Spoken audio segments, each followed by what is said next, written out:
Good morning बच्चों। English grammar में आज हम स्टार्ट करेंगे नया चैप्टर नंबर 9, जिसका नाम है सेंटेंस।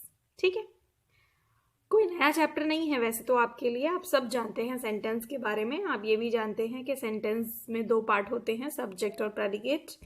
और आप ये भी जानते हैं कि सेंटेंस जो हैं वो 5 टाइप्स के होते हैं: assertive sentence, negative sentence, interrogative sentence, imperative sentence और एक्सक्लेमेटरी सेंटेंस। बस यही है जो इस चैप्टर में हम डिटेल में थोड़ा सा पढ़ने वाले हैं। तो चलिए स्टार्ट करते हैं अपने चैप्टर नंबर 9, जो कि है सेंटेंस को। ठीक, सबसे पहले बात करते हैं कि सेंटेंस, अगर कोई हमसे पूछे कि व्हाट इज सेंटेंस, तो आप क्या जवाब दे सकते हैं। ठीक, सेंटेंस की डेफिनेशन क्या होती है? तो सेंटेंस को हिंदी में क्या बोलते हैं? वाक्य। क्या बोलते हैं? वाक्य। और वाक्य कब बनते हैं और कैसे बनते हैं? वाक्यों को बनाने के लिए हमको जरूरत पड़ती है किसकी? शब्दों की। इंग्लिश में बात करें तो वर्ड्स की, है ना। तो सेंटेंस क्या हुआ? A sentence is a group of words in the correct order that makes sense. Sentence क्या है? सेंटेंस वर्ड्स का ग्रुप है। बहुत सारे वर्ड्स को आप एक साथ जोड़ दीजिए तो सेंटेंस बन जाएगा। लेकिन जब आप उसे जोड़ेंगे तो जोड़ते समय क्या ध्यान रखना होता है? उसका ऑर्डर ध्यान रखना होता है कि उसका ऑर्डर ठीक होना चाहिए। एक सेंटेंस हमने लिखा, वी प्ले मैच। ठीक है, तो ये सेंटेंस है। क्यों है? क्योंकि हमने वी, प्ले और मैच को करेक्ट ऑर्डर में लिखा है। अब अगर हम इसका ऑर्डर चेंज कर दें, हम ऐसे लिख दें मैच, प्ले, वी, तो ये कोई सेंटेंस नहीं है, क्योंकि इसका कोई मतलब नहीं है। मैच, प्ले, वी का कोई मतलब नहीं है। ठीक है, तो वर्ड्स हमने वही लिए, बल्कि हमने क्या किया, हमने जो आपका मिडिल वाला वर्ड था उसको तो चेंज ही नहीं किया, हमने केवल आपके लेफ्ट राइट वाले वर्ड्स को इंटरचेंज कर दिया। तो भी हमने देखा कि अब ये सेंटेंस नहीं रहा है, इसका पूरा अर्थ का अनर्थ हो चुका है। ठीक है, तो सेंटेंस में 2 चीज़ें इंपॉर्टेंट होती हैं। पहली चीज़ कि आपको वर्ड्स लेने हैं, दूसरी चीज़ आपको उन वर्ड्स को करेक्ट ऑर्डर में लिखना है। और करेक्ट ऑर्डर क्या होगा? एक ऐसा ऑर्डर जिसको पढ़ने के बाद ये लगे कि हाँ, इसका कोई सेंस है, इसका कोई मीनिंग है, इसका कोई मतलब है, तो बन जाता है सेंटेंस। क्लियर? चलिए अब बात करते हैं आगे वर्ड्स की। जैसे शब्द है, शब्द किससे बनते हैं? शब्द बनते हैं अक्षरों से। ठीक है, शब्द किससे बनते हैं? शब्द बनते हैं अक्षरों से। उसी तरह से वर्ड्स किससे बनते हैं? वर्ड्स बनते हैं लेटर्स से। ठीक, जैसे अगर हम बात करें SENTENCE, this is a word, तो इसमें कौन से लेटर हैं? SENT, है ना, C, ये इतने सारे इसमें लेटर्स हैं, अल्फाबेट्स हैं। तो लेटर्स फॉर्म वर्ड्स। लेटर्स क्या फॉर्म करते हैं? फ्रॉम नहीं है, ये फॉर्म है। ठीक है, लेटर्स वर्ड्स को फॉर्म करते हैं and words make the sentences, और वर्ड्स सेंटेंसेस को बनाते हैं। तो ये पूरी एक चेन चलती है। सबसे पहले लेटर्स वर्ड्स को बनाते हैं, और वर्ड्स किसको बनाते हैं? सेंटेंसेस को बनाते हैं। ठीक है, अगली बात सेंटेंस के बारे में क्या होती है? A sentence always begins with capital letter. कोई भी सेंटेंस जब आप लिखते हैं तो वो हमेशा किससे स्टार्ट होता है? एक बड़े लेटर से, यानी कि एक कैपिटल लेटर से स्टार्ट होता है। एंड मोस्टली, और ज़्यादातर, ends with a full stop. Full stop के साथ एंड हो जाते हैं, खत्म हो जाते हैं। मोस्टली लगाया, सारे नहीं लगाया। क्यों? क्योंकि बहुत सारे सेंटेंस में क्या लगता है? क्वेश्चन मार्क लग जाता है। बहुत सारे सेंटेंस में क्या लग जाता है? एक्सक्लेमेटरी साइन लग जाता है। लेकिन ऐसा कम सेंटेंसेस में होता है। ज़्यादातर सेंटेंस जो होते हैं वो फुल स्टॉप पर जाकर एंड हो जाते हैं। 3 चीज़ें समझ में आई। चौथी चीज़, सेंटेंस ऑलवेज हैज़ 2 पार्ट्स, जो कि इंपॉर्टेंट है। क्या है? कि सेंटेंस के हमेशा 2 पार्ट्स होते हैं। 2 पार्ट्स कैसे? जैसे कि वी प्ले मैच हमने लिखा, तो इसके 2 पार्ट हैं, एक तो वी है और एक प्ले मैच है। कैसे? एक नेमिंग पार्ट होता है और एक डूइंग पार्ट होता है। सबसे पहले नेमिंग, कौन? वी। ठीक है, डूइंग पार्ट, व्हाट? प्ले। उसके बाद सेंटेंस का जो बाकी का पोर्शन है वो इतना मीनिंगफुल नहीं रहता है। सिर्फ 2 पोर्शन मीनिंगफुल रहते हैं, कि एक सब्जेक्ट क्या है और दूसरा वर्ब क्या है। ठीक, उसके बाद सेंटेंस में जो भी है वो सब एक्स्ट्रा है। तो नेमिंग पार्ट मतलब सब्जेक्ट क्या है, और डूइंग पार्ट मतलब वर्ब क्या है। Naming part tells about people, places, animals and things which are also called noun. ठीक है, तो नेमिंग पार्ट का मतलब सब्जेक्ट, और सब्जेक्ट में क्या आएगा? नाउन आएगा या प्रोनाउन आएगा। तो जो आपको लोग, प्लेसेस, जानवर, चीज़ें, जिनके भी बारे में आप बात कर रहे हैं उसके बारे में आपको पता चलेगा। Doing part tells what a person, animal, thing does which is called also verb. अच्छा, डूइंग पार्ट हमें क्या बताता है? डूइंग पार्ट हमें बताता है कि ये सारे जो नेमिंग पार्ट है, ये जो सारे नाउन हैं, ये क्या कर रहे हैं, ये जो भी कर रहे हैं, ये हंस रहे हैं, खेल रहे हैं, रो रहे हैं, पी रहे हैं, तो वर्ब से पता चलेगा। तो वर्ब जो है वो आपका डूइंग पार्ट होता है। ठीक है, तो एक नेमिंग पार्ट हो गया और एक डूइंग पार्ट हो गया। नेमिंग पार्ट अब बोलने में थोड़ा सा अजीब लग रहा है, उसको अगर हम अच्छी भाषा में बोले तो नेमिंग पार्ट को हम बोलते हैं सेंटेंस का सब्जेक्ट। ठीक है, क्या बोलते हैं? सब्जेक्ट। इसमें सब्जेक्ट होता है तो सब्जेक्ट बोलते हैं। डूइंग पार्ट को वर्ब नहीं बोलते हैं, है ना। डूइंग पार्ट को वर्ब इसलिए नहीं बोलते क्योंकि डूइंग पार्ट में केवल वर्ब नहीं है, वर्ब के साथ कुछ और भी चीजें हैं, वर्ब के साथ ऑब्जेक्ट भी है। तो डूइंग पार्ट मतलब वर्ब, और वर्ब प्लस ऑब्जेक्ट मिलाकर बन जाता है प्रेडिकेट, PREDICATE, प्रेडिकेट। तो सेंटेंस के इस हिसाब से दो पार्ट हो गए, एक सब्जेक्ट और एक प्रेडिकेट। ठीक है, तो बहुत सारे बच्चे क्या करते हैं, सब्जेक्ट और ऑब्जेक्ट में कंफ्यूज हो जाते हैं। ठीक है, तो सब्जेक्ट और ऑब्जेक्ट का पेयर नहीं है, सब्जेक्ट और प्रेडिकेट का पेयर है। ठीक, क्योंकि देखो सेंटेंस में मैंने आपको कई बार बताया तीन ही चीज़ें होती हैं, सब्जेक्ट होता है, वर्ब होता है, ऑब्जेक्ट होता है। तो सब्जेक्ट को अलग कर लीजिए, सब्जेक्ट बन जाता है, वर्ब और ऑब्जेक्ट को एक साथ मिला दीजिए, प्रेडिकेट बन जाता है, एज सिंपल एज दैट। चलिए आगे देखिए, सब्जेक्ट टेल्स यू, सब्जेक्ट आपको बताता है हु और what the sentence is about, कि कौन है और सेंटेंस किसके बारे में है। जो भी सेंटेंस आप लिख रहे हैं उसमें हु इज वर्किंग, काम करने वाला कौन है, और सेंटेंस किसके बारे में बात कर रहा है। ठीक, जरूरी नहीं है कि हर बार काम ही हो रहा हो, बट ऐसा तो होता है ना कि हम सेंटेंस के बारे में बात कर रहे होते हैं। जैसे हमने बोला कि dog is a faithful animal, तो डॉग को इसमें काम नहीं कर रहा है, लेकिन हम डॉग के बारे में बात तो कर रहे हैं ना, कि डॉग एक फेथफुल यानी कि विश्वसनीय जानवर है। ठीक, तो दोनों चीज़ें हो सकती हैं कि आप काम भी किए हो, काम भी कर रहे हो सकते हैं और आपके बारे में बात भी हो सकती है। ठीक है, the rest of the sentence, rest of the मतलब बाकी का जो सेंटेंस होता है इंक्लूडिंग वर्ब, वर्ब को मिलाकर इज कॉल्ड प्रेडिकेट। उसको हम क्या कहते हैं? उसको हम प्रेडिकेट कहते हैं। ठीक है, तो सेंटेंस आपको क्या बताता है? सेंटेंस आपको दो चीज़ों के बारे में बताता है, एक सब्जेक्ट और एक प्रेडिकेट के बारे में। ठीक है, सब्जेक्ट क्या करता है? सब्जेक्ट ये बताता है कि सेंटेंस में काम कौन कर रहा है, किसके बारे में बात हो रही है। और प्रेडिकेट क्या बताता है? प्रेडिकेट जो है वो ये बताता है कि बाकी इसके अलावा, सब्जेक्ट के अलावा सेंटेंस में क्या है। क्लियर है? चलिए आगे चलते हैं, आगे देखते हैं क्या है। एक सेंटेंस है, the boy eats the mango, boy जो है वो मैंगो खाता है, प्रेजेंट इंडेफिनिट है। ठीक है, तो यहाँ पर कौन मैंगो खाता है? बॉय खाता है, तो बॉय जो है वो सब्जेक्ट है, ईट वर्ब है और मैंगो ऑब्जेक्ट है। तो वर्ब और ऑब्जेक्ट को मिलाकर ये जो पार्ट है ये प्रेडिकेट है और जो बॉय है वो सब्जेक्ट है। The subject and verb in a sentence must match even when the tense of the verb changes. तो क्या मतलब है? ये मतलब है कि जो सेंटेंस में सब्जेक्ट यूज किया है, जो सेंटेंस में हमने वर्ब यूज की है, उनको आपस में मैच होना चाहिए, तब भी जब हम सेंटेंस की जो टेंस है ना वो बदल दें, वर्ब का जो टेंस है वो भी बदल दें। हम इसमें अगर ईटिंग कर दें तो अब ये मैच कैसे होंगे? मैच ऐसे होंगे कि फिर हमें यहाँ पर हेल्पिंग वर्ब बॉय के अकॉर्डिंग लगानी पड़ेगी, the boy is eating the mango. इसलिए ये दोनों पार्ट हैं तो अलग अलग, लेकिन पूरी तरह से अलग अलग नहीं है, एक दूसरे के साथ कनेक्ट करते हैं। ठीक, क्योंकि अगर आप ईटन लगाते हो, थर्ड फॉर्म लगाते हो, तो फिर आपको बॉय के अकॉर्डिंग यहाँ हैज़ लगाना पड़ेगा। समझ रहे हो ना आप? तो सब्जेक्ट और वर्ब का जो एक तालमेल है वो हमेशा मिलना चाहिए, हमेशा सब्जेक्ट के अकॉर्डिंग ही हम वर्ब यूज करते हैं। ठीक, कैसे मैंने बताया ना, सिंगुलर सब्जेक्ट होगा तो सिंगुलर हेल्पिंग वर्ब लगेगी, और अगर प्लूरल होगा तो प्लूरल लगेगी।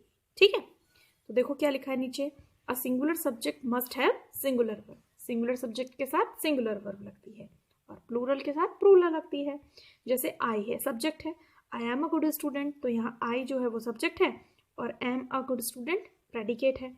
तो यहाँ पर एम जो है वो अपने आप से नहीं आई है, ये नहीं कि अपनी मर्जी से आ गई, एम जो आई है वो आई के अकॉर्डिंग आई है। तो जो भी सब्जेक्ट है वर्ब हमेशा उसके अकॉर्डिंग लगेगी। ठीक है, आगे देखिए, a plural subject must have plural verb. Plural subject होगा तो प्लूरल वर्ब होगी। ठीक, प्लूरल सब्जेक्ट होगा तो प्लूरल वर्ब होगी। जैसे वी आर गुड स्टूडेंट्स। अब यहाँ पर वी तो सब्जेक्ट है और आर गुड स्टूडेंट्स प्रेडिकेट है, तो ये नहीं है कि अपनी मर्जी से हमने यहाँ पर आर लगा दिया। आर लगाया किसके अकॉर्डिंग? वी के अकॉर्डिंग। ठीक, तो वी के अकॉर्डिंग, यानी कि वी जो है वो प्लूरल सब्जेक्ट है, तो उसी के अकॉर्डिंग हम यहाँ आर लगाएंगे। अब यहाँ हम इज या एम नहीं लगा सकते हैं। ठीक है, तो ये चीज़ बहुत ज़रूरी है कि किसी भी सेंटेंस में जो सब्जेक्ट है और उसके साथ जो वर्ब है वो हमेशा आपस में मैच होनी चाहिए, चाहे हम सेंटेंस का टेंस बदल दें तो भी। ठीक, there are 5 types of sentences. अभी अभी मैंने बताया कि अगर हम सेंटेंसेस लिखते हैं तो 5 तरीके से लिख सकते हैं। सेंटेंसेस में मतलब 5 तरीके से बात हो सकती है। पहला असर्टिव और डिक्लेरेटिव, स्पेलिंग आप याद कीजिएगा इनकी, असर्टिव एंड डिक्लेरेटिव।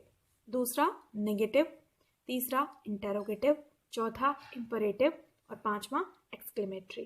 ठीक, सारे सेंटेंस आपने पढ़ रखे हैं, कोई चिंता वाली बात नहीं है, कोई नई चीज नहीं पढ़ा रही हूँ आपको। ठीक है, देखिए, द डिक्लेरेटिव और assertive sentence merely makes a statement and it ends with full stop. Declarative और असर्टिव सेंटेंस कौन से होते हैं? ऐसे सेंटेंस होते हैं जो स्टेटमेंट होते हैं, यानी कि जिसमें कोई बात बस कही जाती है। ठीक है, उसमें कोई और चीज़ निकल कर नहीं आती और उसके बाद हम मोस्टली फुल स्टॉप लगाते हैं। तो ऐसे सेंटेंस जो स्टेटमेंट होते हैं, स्टेटमेंट वाले सेंटेंसेस को हम डिक्लेरेटिव या असर्टिव सेंटेंस बोलते हैं। Is it clear? Okay. Second, the interrogative sentence ask a question, it ends with question mark. Simple है, जो इंटेरोगेटिव सेंटेंसेस होते हैं वो एक क्वेश्चन को पुट अप करते हैं, और जब हम कोई क्वेश्चन पुट अप करेंगे तो उसके साथ इंटेरोगेटिव साइन तो लगाएंगे, क्वेश्चन मार्क तो लगाएंगे, तो उसके बाद लगाते हैं क्वेश्चन मार्क। नेगेटिव सेंटेंस में क्या होता है? स्टेटमेंट होता है, लेकिन कैसा स्टेटमेंट होता है? एक नेगेटिव स्टेटमेंट होता है। और नेगेटिव स्टेटमेंट में क्या होगा? या तो आप नॉट का यूज़ करोगे, या नेवर का यूज़ करोगे, या नो का यूज़ करोगे, या कभी फीलिंग ऐसी आती है कि हाँ इसमें कुछ नेगेटिव है, तो वो नेगेटिव सेंटेंस हो जाता है, उसे नेगेटिव सेंटेंस बोलते हैं। ठीक, इंपरेटिव सेंटेंसेस में क्या होता है कि हम कोई कमांड देते हैं, कोई ऑर्डर देते हैं, कोई रिक्वेस्ट करते हैं किसी से, इस तरीके की फीलिंग आती है कि हम प्रपोज कर रहे हैं उसे, हम सजेस्ट कर रहे हैं उसे। ठीक है, कोई ऑर्डर दे रहे हैं, कोई रिक्वेस्ट कर रहे हैं, यानी कि वर्ब से स्टार्ट होते हैं ये, तो ऐसे सेंटेंसेस को इंपरेटिव बोलते हैं, और ये भी फुल स्टॉप के साथ ही एंड होते हैं। ठीक है, एक्सक्लेमेटरी सेंटेंस क्या करते हैं? ये आपके अंदर आने वाले सडन इमोशंस को एक्सप्रेस करते हैं। आपके अंदर सडन इमोशंस किस चीज़ के आते हैं? कि आप अचानक से नाराज़ हो जाते हैं, आप अचानक से खुश हो जाते हैं, आप अचानक से सरप्राइज्ड हो जाते हैं, आप अचानक से ग्लूमी हो जाते हैं, आप अचानक से सार्कास्टिक हो जाते हैं। ठीक है, तो इस तरीके की जो चीज़ें हैं, इस तरीके के जो आपके इमोशंस हैं, उन इमोशंस को एक्सप्रेस करने के लिए हम एक्सक्लेमेटरी सेंटेंस का यूज़ करते हैं, और लास्ट में लगाते हैं एक्सक्लेमेटरी साइन या एक्सक्लेमेशन का साइन। देखा आपने, सेंटेंस 5 तरीके के होते हैं, असर्टिव और डिक्लेरेटिव। जो ठीक लगे बोलना, असर्टिव ठीक लगे असर्टिव बोलिए, डिक्लेरेटिव ठीक लगे डिक्लेरेटिव बोलिए, और सिंपल भाषा में पॉजिटिव भी बोल देते हैं। ठीक है, पॉजिटिव, नेगेटिव, इंटेरोगेटिव, इंपरेटिव और एक्सक्लेमेटरी, बस ये 5 तरीके के सेंटेंसेस होते हैं। स्पेलिंग आप इनकी याद कीजिएगा। ठीक है, अब इसके ऊपर फटाफट से एक एक्सरसाइज देखते हैं और क्विकली रिवीजन करते हैं। चलिए, एक्सरसाइज ए को देखिए, इसमें आपको क्या करना है? Look at the following sentences, right A for assertive, I for interrogative, E for exclamatory, और आई एम जो है वो इंपरेटिव के लिए है। ईजी है, चलिए देखते हैं इसमें कौन सी फीलिंग हम आइडेंटिफाई कर पाते हैं। देखिए, पहला है टुडे इज बबीताज बर्थडे, आज बबीता की बर्थडे है। स्टेटमेंट है, सिंपल है, फुल स्टॉप से एंड हो रहा है, तो कौन सा सेंटेंस है? असर्टिव है। Babita is eating a cake, Babita cake खा रही है, स्टेटमेंट है, असर्टिव है। These flowers are colourful, statement है, असर्टिव है।